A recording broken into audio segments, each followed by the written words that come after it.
Good afternoon, everyone, and welcome to the launch of the Tees Valley Trailblazers competition. I hope everyone's looking forward to being part of the competition this year and setting up their own businesses in schools. I'm Claire Willis, and I'm from the North East STEM Hub, and we're running the competition, and I'm really excited to have joining me today is Katie Bulmer-Cooke, who some of you may recognise from the BBC programme The Apprentice. Apart from meeting Alan Sugar, Katie managed to get all the way to week 10, so she certainly knows her stuff. Katie first started her businesses at the age of 16, so only just 16, and currently runs her own fitness company where she works with lots of customers, including some celebrities, as well as supporting businesses and speaking at lots of events. Katie's going to tell you all about what it's like to run your own business, and she might even throw in a couple of funny stories along the way. So don't forget, type any questions you might have in the chat facility and make sure you include your school name, and I will ask Katie as many as I can at the end. So without further ado, over to you, Katie. Thanks, Claire, and hello everyone. Thank you for tuning in. It really is a pleasure to be here to be part of the launch of this amazing project. This, for you guys, is such a brilliant opportunity. If I think back to when I was at school, I would have loved to have done something like this. To get a taste of like real world business is just a brilliant opportunity. It's going to give you the chance to learn a lot of new skills and allow you the chance to transfer some of the skills from the classroom across into real life, and how you can use the things that you do at school to go out into the real world, make some money and make a difference to people's lives in whatever capacity that might be. It's really an opportunity for you to put your ideas into practice. So if you've ever sat there with a notebook and pen, writing things down that you want to do in the future, or if you've ever just sat there daydreaming about what you want to do as a career, a business you might want to start, or a particular job that you want to do, this is your chance to take all of those thoughts, dreams, aspirations, little notes you've been taking, and make them a reality and really have a go at it. So it's a fantastic opportunity, and I'm so pleased to be here with you at the first step of this all going ahead. I wanted to start by talking about what it means to be an entrepreneur. So a lot of people will, when you say the word entrepreneur, they'll think of Richard Branson, they'll think of Duncan Bannatyne, all of the dragons sitting in the den, Lord Sugar even. But you don't always have to be one of those big high-flying people to be classed as an entrepreneur.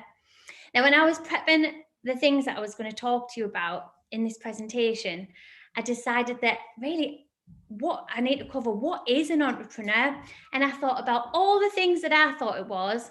And then I went to Google and I went to see what Google had to say as well. So the official definition that comes up for an entrepreneur is a person who sets up a business or businesses taking a financial risk in the hope that they will make some profit and make some money. That is a very basic description, in my opinion, of what an entrepreneur is, because there are so many different skills required to be an entrepreneur. There are so many different characteristics that you need and lots of different ways of looking at it. So I want to delve into that a little bit more and talk about what it means to be entrepreneurial or enterprising, which for me are kind of one and the same. I think it's important to start by saying that you don't have to be a self-employed person, or you don't have to be the owner of the business to be classed as being enterprising or entrepreneurial.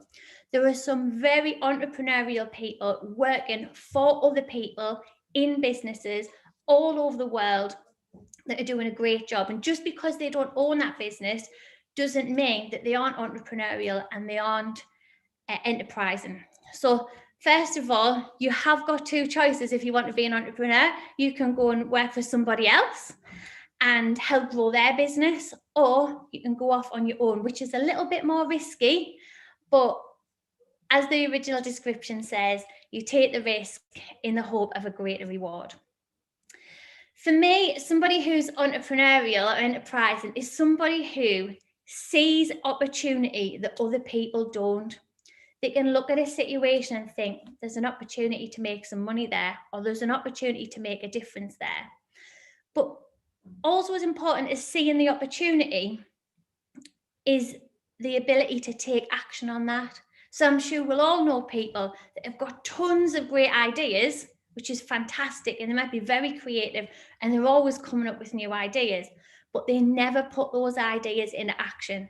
And for me, that's the difference between somebody who's creative and has good ideas and somebody who can be an entrepreneur and be very enterprising and go off and be very successful in the world of business. It's that ability to do something about those ideas. So not just sitting down, writing them down, thinking about what it might be like. Instead, it means seeing those opportunities, having those ideas, and then going out into the world and making sure that you make them happen. Entrepreneurs are also people that are willing to do the things that most other people aren't. For me in my business, I feel like I've done so many things that some of my friends wouldn't even think about doing. Getting up at 6 a.m. to start work, sometimes working through the night if I've got a big project that I want to get off the ground and missing out on my sleep. It's giving up weekends, it's giving up social occasions, making sacrifices along the way. Not all of the time, but when required to make something a success. It's just that ability to do things that other people aren't willing to do, to get your hands dirty, to graft, and really take action on the things that you've been planning. For me as well, entrepreneurs are people that are willing to push boundaries, and they aren't willing to settle with things as the way they are. So whether this is in your own business or in a business that you work within, it's just that looking at how things work and how things are currently and thinking, how could I make this better? Entrepreneurial people don't just sit back and think, yeah, this is great, it's comfortable, I'm getting all right money, that works okay, this thing's all right. Entrepreneurs will go, you know what, that could be so much better. This product that we've made could be better. We could improve our service. We could grow the business. So it's just that mindset of this is never quite good enough. I can always do a little bit better.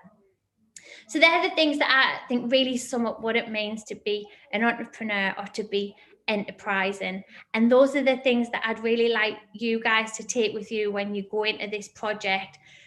Just action all those ideas, do them. Don't leave any of those ideas on the notebook. Make them a reality, and don't be willing to settle for things that are just okay.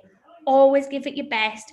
Always go that extra mile and put as much hard work into this project as you possibly can, and the rewards will definitely be worth it.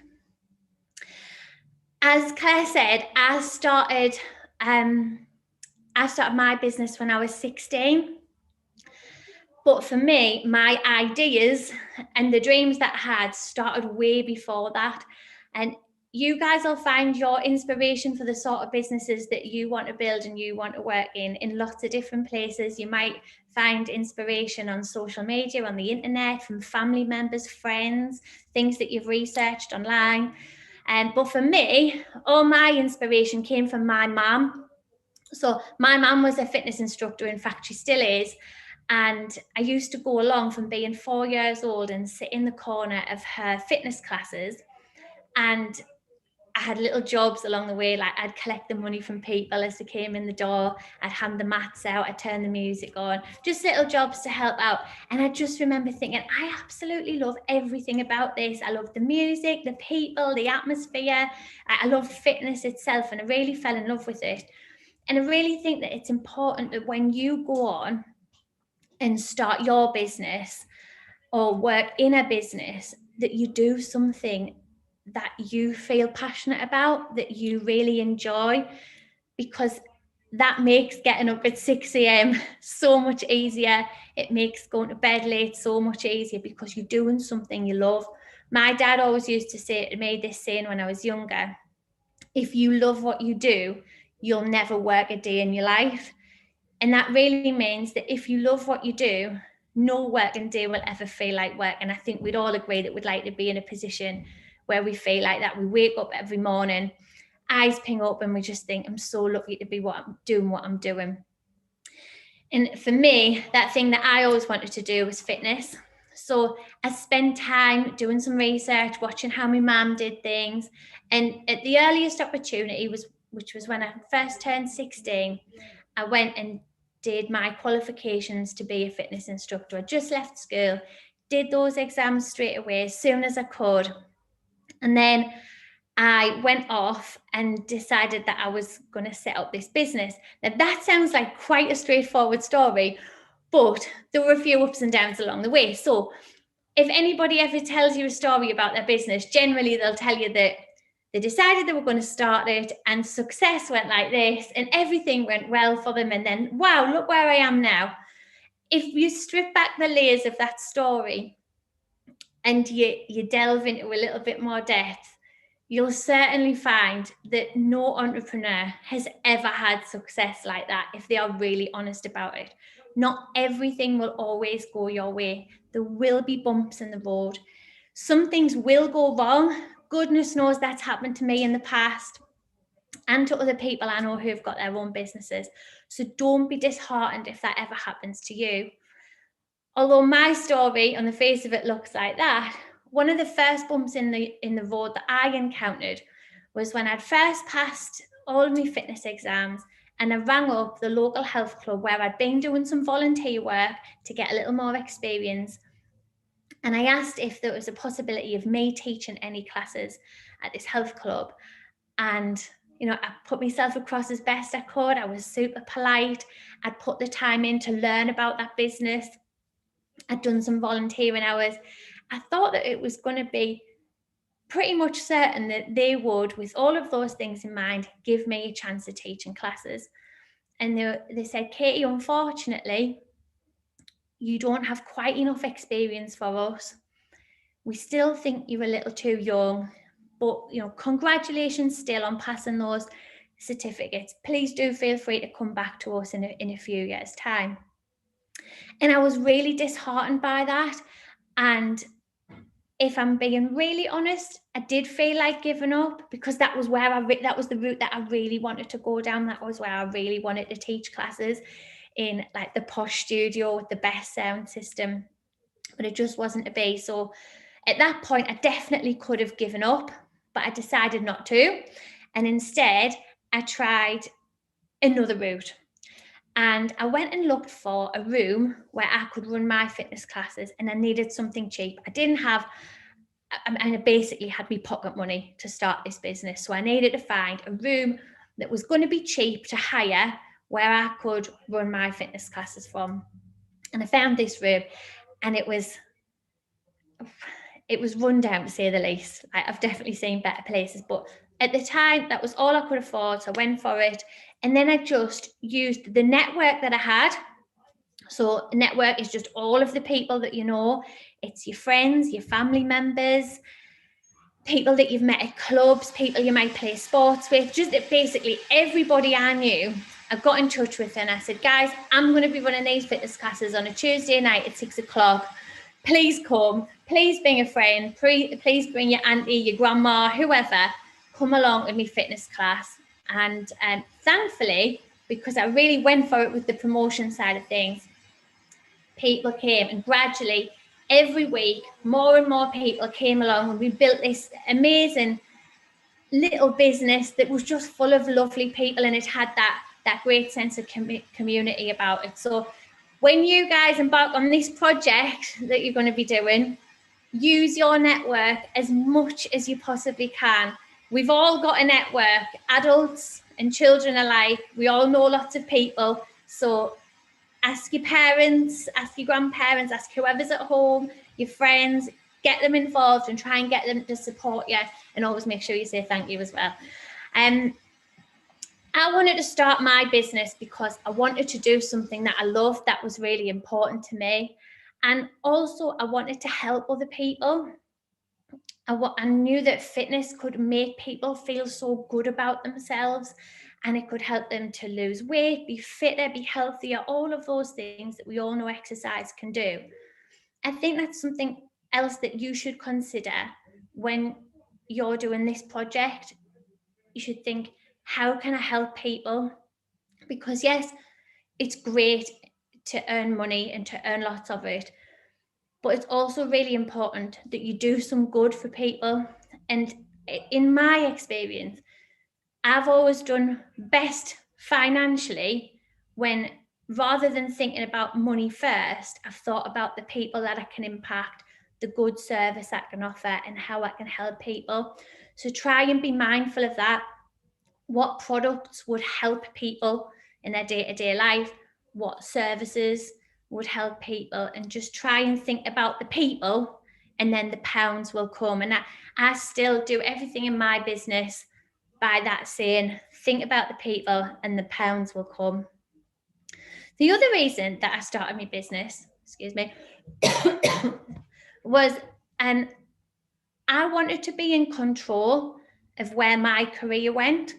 And I felt like by doing that, by starting the business, I was going to be in the driving seat of what happened to me. I was going to be in the driving seat of what hours I worked, the type of work that I did, who I came into contact with, and I could steer my journey in the direction that I wanted it to go in. So that is definitely, for me, one of the things to consider if you decide, and do you go into employment or do you do it for yourself? For yourself, it's a little bit more risky, but you have a greater sense of control. So for me, it all started with the fitness classes in the little community centre, and it grew and grew and grew. And despite the fact that somebody said I was too young and too experienced, I didn't let that stop us. I went on and I ploughed ahead, and I got over that hump in the road, and I got over several other humps in the road. And gradually, fast forward to today, I have a career that I love, that I enjoy. And it's easy for people, I think, to look at others who are where they want to be in their career and think, I want to do that, and I want that success overnight. I want to do what they've done, and I want to do it by this time next year. It's the best thing to do is have that long journey towards that end goal, because you learn so much. And it's so important that you don't give up if you, along the way, find that it can get tough in many different ways. Find that some people say no to you when you wish they'd said yes. So try not to wish it away, because the journey is as good as the destination. Enjoy it all, soak it all in. It'll mean that when you get to where you really want to be, you have all of this great experience that you can use, and it's going to set you up for many, many years of success. I've said it before already, but success isn't a straight line. I talk about those humps in the road all the time, and it's true. There is no entrepreneur out there that has ever just had that linear success. You will come across things that are going to challenge you. Some things will be hard. When you do this project, you'll come across challenges. So if you're working in a group, sometimes you might disagree with each other, but that's okay. That's all part of the process. So soak it up, enjoy it, talk about the challenges, and use your other team members. When you're working in a team, it's fantastic because everybody will have different strengths that you can play to. You might have some people that are more creative, maybe the great designer a logo. You might have some people that are really good with numbers and they can do all the financial side of things. Really, it's so important that you take the best of each person, put those things together to create your business. And if you disagree on things, it's all right. That's all part of the learning curve, and that's all part of making your business the best it can be at the end. So that's a little bit of background on where it all started for me.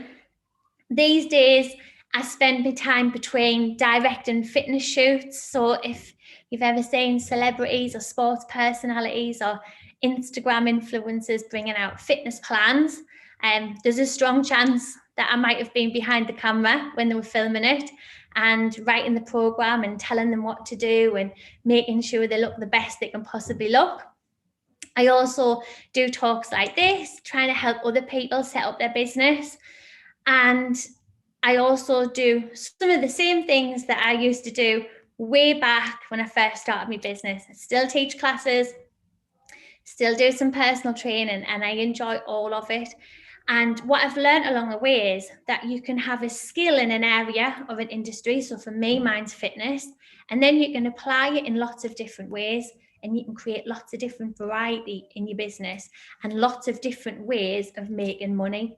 So whatever industry or type of job or role that you're interested in, you don't always have to think that there's only one thing you can do with that.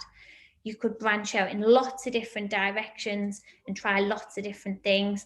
And I would encourage you to really spread your wings, try everything once, and at least, and then you can make your mind up as to what's going to work for you. Along the way, I have learned so many lessons, and I think that I've learned more lessons from things that haven't gone right than things that have. So I've learned when things haven't gone right, what can I do to make that better next time? How can I make sure that I avoid that thing that went wrong happening again in the future? So there's no such thing for me as failures. There's only lessons, and I'd like that to stick with you throughout this project and going forward as well. I thought I'd share with you some of those lessons because some of them have been like really challenging, to say the least. And one of those biggest challenges that I've done over the last few years is go on the Apprentice. So Claire mentioned at the beginning that I did the Apprentice back in 2014, and I have never ever been so far out of my comfort zone. It's so easy for us all to just do the things that we're really good at and keep it all tight and keep it insular and just play to our strengths. But if you're really going to get on in life and you're really going to achieve all the things you want to achieve, you have to spend some time doing things that make you feel uncomfortable. You know, those things that give you butterflies in your tummy and the things where you think, oh, goodness me, I couldn't do that. They're the things that are going to make you who you are in the future, and they're going to make you even more successful. So while your natural instinct is to go, no, I'm not doing that. That's not for me. I can't. And you just close it down. Just stop, take a breath, step back, look at it and think, you know what? I can. You have to spend some time outside of your comfort zone. For me, that experience on The Apprentice was just, I actually don't think that I spent a second in my comfort zone. And that was from the very day that I auditioned. I never expected to get on the show, and I still can't believe that I did it. But when I went to that first audition in Manchester, and I got there and I went into this big room full of, there was probably about 40 or 50 people there. I can honestly say that I've never felt so nervous in my life. I was intimidated by everyone. So all of the guys there, they had like amazing sharp suits. The girls all looked absolutely phenomenal. They all had these like designer shoes, nice handbags, and that's just not me. I was probably the only person there with flat shoes, wearing a dress from Primark. And I just remember looking around at everyone thinking, I just really don't feel like I belong in this situation. And I went through the different audition processes and the different stages, and gradually as time went on, I thought, you know what, Katie, you've got through a few stages now. Maybe you do deserve to be here, and maybe you have got something about you that they're going to like and they want to push on and take you to the next round and the next round after that. So one of my biggest pieces of advice would be spend as much time outside of your comfort zone. And that goes for this project as well. When it comes to presenting your ideas, how easy is it to shove someone else in the group to the front and say, you do the talking, I'll hold the poster, something like that.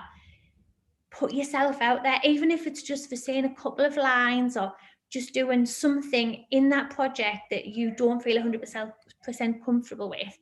Just get yourself out there. Just do it. The other bit of advice I would give you is always be yourself. So when I got into that Apprentice house, and I've got a fairly strong Sunderland accent, and I know I have, And when I got there and I met everybody, all the other candidates for the first time, I just spoke like this, like I am to you now. I haven't changed how I talk. I just spoke like me. And some of them were like, what did she say? And some of them were even, can you just say that again? The accent was so strong. And it made us feel a little bit, like uncomfortable.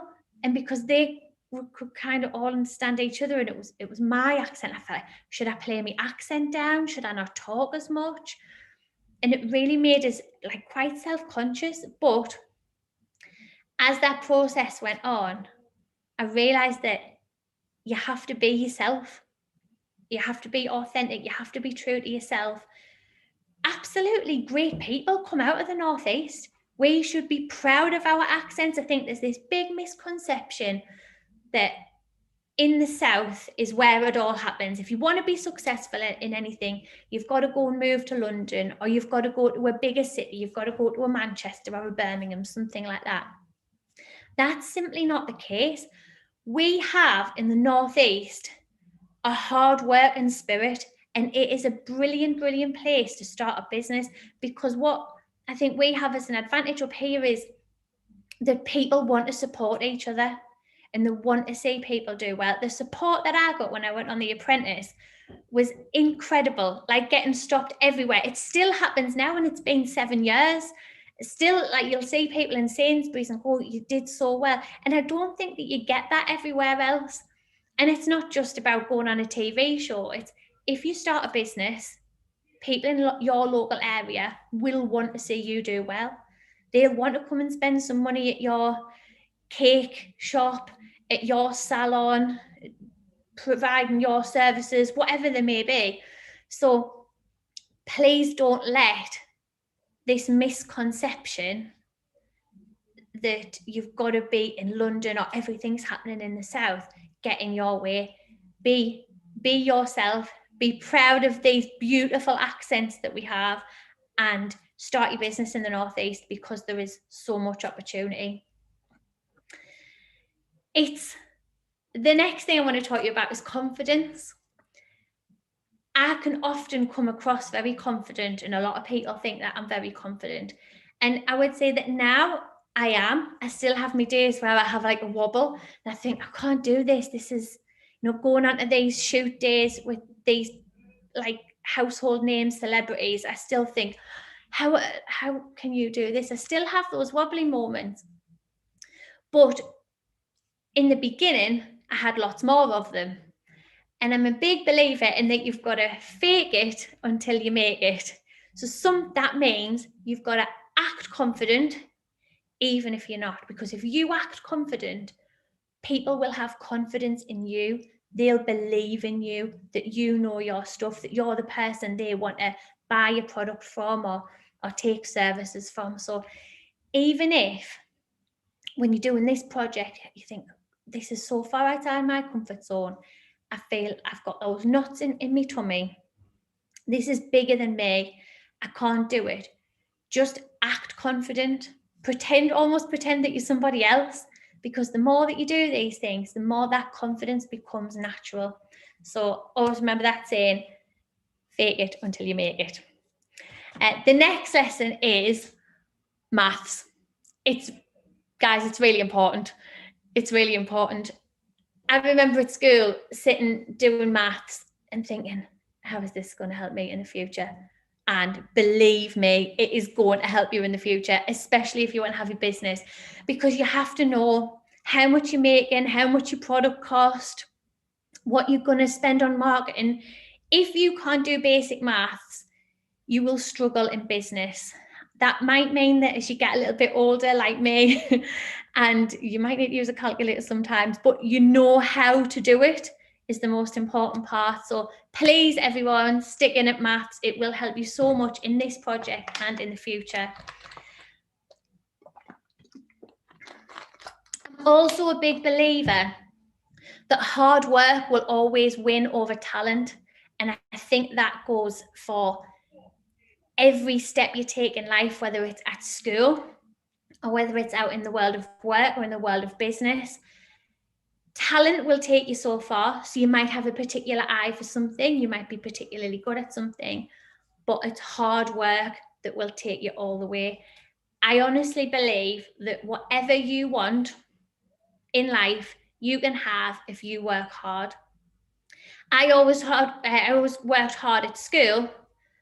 I was never the cleverest in the class. I was never the fastest in PE. I was never really the best at anything, but I worked so hard, and in the end, I got there. So even if you think that you're not the most talented at something, that doesn't matter, because you can learn anything. If you work hard enough, you will get there in the end. And the last couple of points that I want to share with you, I think just really demonstrate that you guys are in such an exciting position. You've got the world in front of you. We're about to come out of lockdown. We can go full steam ahead on like all these amazing things. And I want to tell you that opportunity is everywhere. I touched on this at the beginning, saying that people who are enterprise and entrepreneurial see opportunity, and you have so much of this in front of you. This project is a fantastic opportunity, and you've got to grab it with both hands. And I want to give you an example of somebody else who I've seen do that, who is the same age as you, and she's made a real success of it. So in the last lockdown, my daughter Heidi, she plays football in an academy, and due to lockdown, all of the training's been off, all the matches have been off. And she's often made little noises about wanting to start a business, wanting to do an idea, something like that.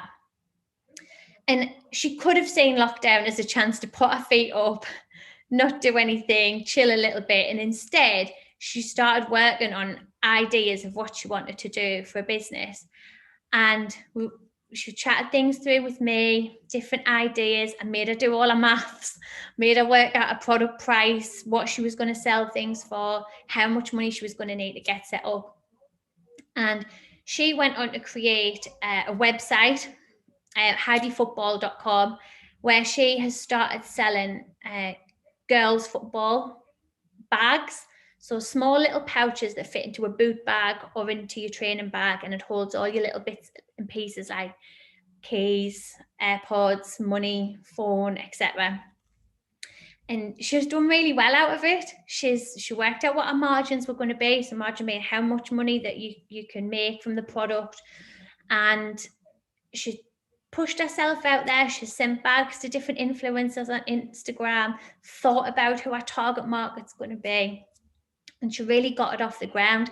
And I think that is a great example of somebody seeing opportunity being, I've got time to do this now, and I can see a product that people would like, and this is how I can tweak it, and this is what I can do with it. And she's gone on and she's selling her bags every week online, and she's really having a good time doing it. It's something that she loves. So going back to what I said at the beginning, do something you love, something that you enjoy, and do things that help other people. So she found a solution to a problem. She was always losing all of her stuff at the bottom of her kit bag, and now she's got something to keep everything in. So opportunity really is everywhere, even in lockdown. Final thing for me is that I want to say that sometimes when you do a project like this and you start something new for the first time, you can worry about, will I be able to do it? Will it be too hard? What if I can't do it? I want to tell you that your best is always good enough, and that you don't always have to compare yourself to somebody else, like what's another team doing, what's somebody else doing as a business. Just think about yourself. You do you. Whatever you do, as long as you give it your best, it will always, always, always be good enough. And you should always back yourself. Don't wait for somebody else to push you forward and give you a pat on the back. Do it for yourself. Back yourself. Believe in yourself. I did that so many times on The Apprentice. There was no way that anybody in that process was going to give me a helping hand, because you're all going up against each other. But I put my hand up to be project manager when sometimes I didn't really know a whole lot about the task. I put myself forward to go out and speak to people and try and sell products. You've just got to back yourself, put yourself out there, work hard, And even if there are some bumps in the road, you definitely will reap the rewards. And I want to thank you all for listening, and I want to wish you all the very best on the project that you're about to go ahead and do. And I just hope that you give it your all and you use this experience to go on and be super successful in whatever it is you decide to do. That's brilliant. Thank you so much, Katie. Some fantastic life lessons there with what you were saying. Some really great stuff. We've had quite a bit of activity on the chat as well. So we've got some questions that we'd like you to answer. So the first one was from Lee Carberry, and he asked, how difficult is it to be an entrepreneur? I think it is quite difficult. If you are employed, that has its own challenges as well. But ultimately, you will know that at the end of every month, you're going to get paid a set amount of money.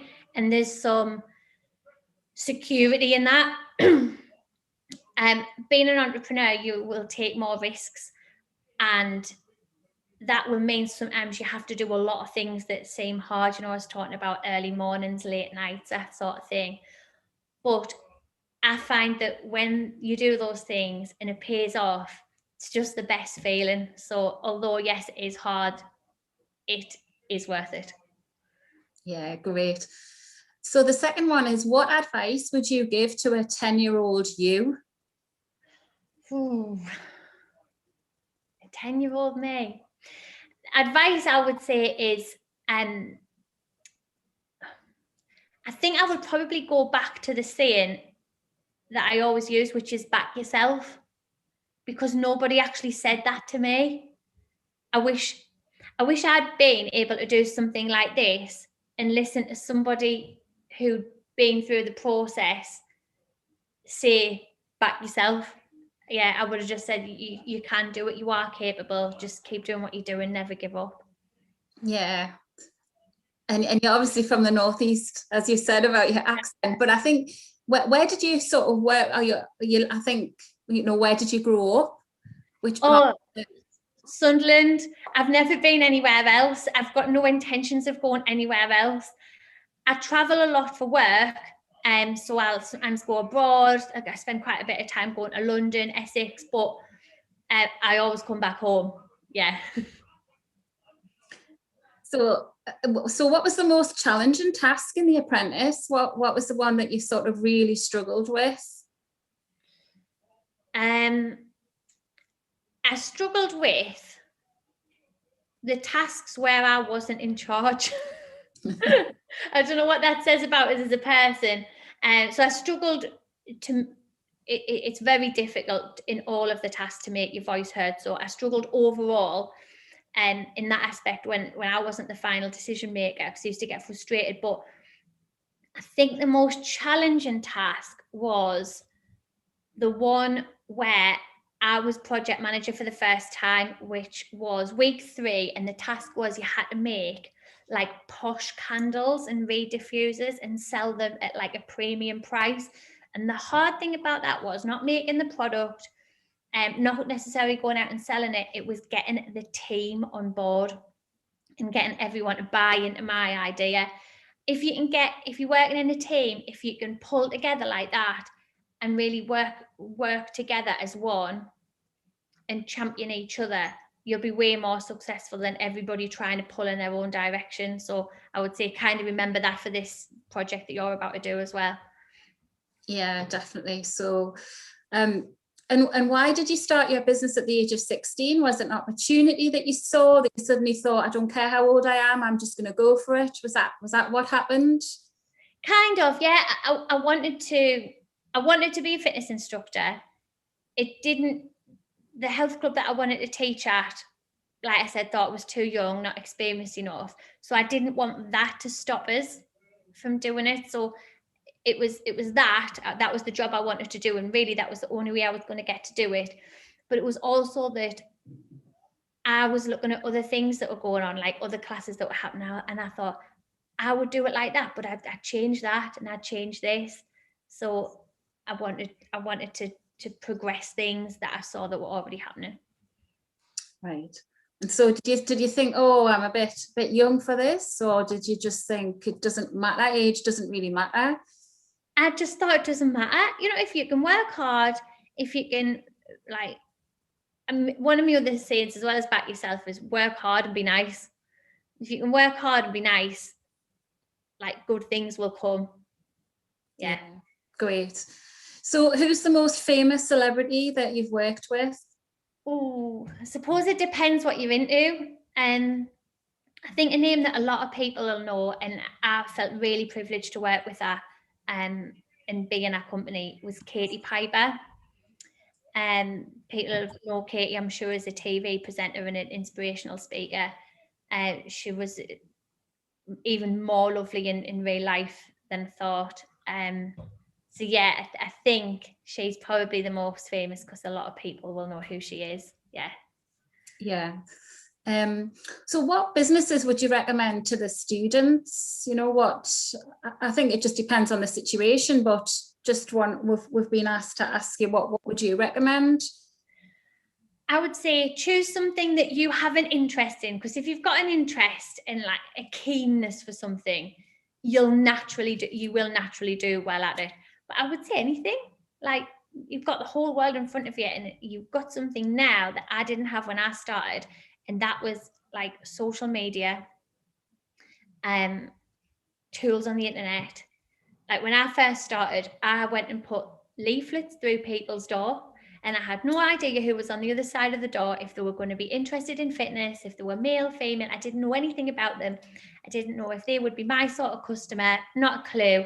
But now you can use social media to target people that would be typical customers of your business, that are going to be interested in the things that you're doing. So I would say do anything, but make sure you have a keenness for it, and go off and just do anything. Yeah, great. So we've got, I think the final question is from Jill Collins. So what would you say is the most important skill for a student to work on? That's a really good question, because there's probably a couple.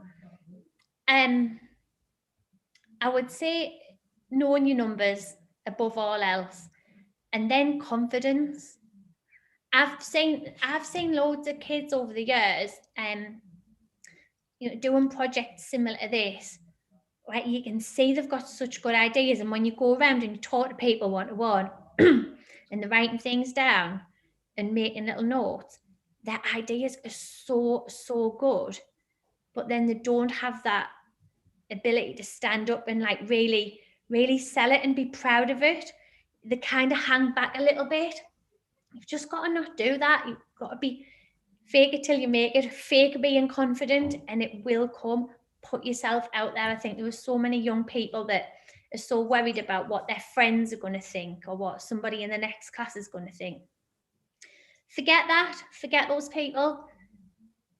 Just believe in yourself, and even if you've got to act, work on your confidence.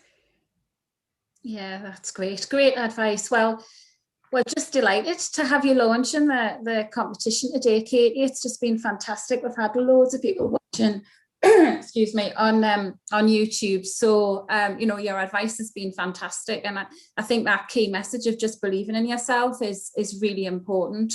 So I just want to say thanks very much for being part of this, and wish all the students and the teachers, wherever you are, we know you've had a tough year this year, but hang on in there, keep going. We're nearly out of this horrendous pandemic, and really just go for it. See what opportunities you can grab with both hands, and just run with them and come up with some fantastic ideas. And we can't wait to see you all again, maybe face to face at the end of June, where you'll be telling us all about your business ideas. So thanks very much, Katie, for joining us, and good luck to everyone watching online. Good luck for the next few months, and take care, everyone, and take care, Katie, as well.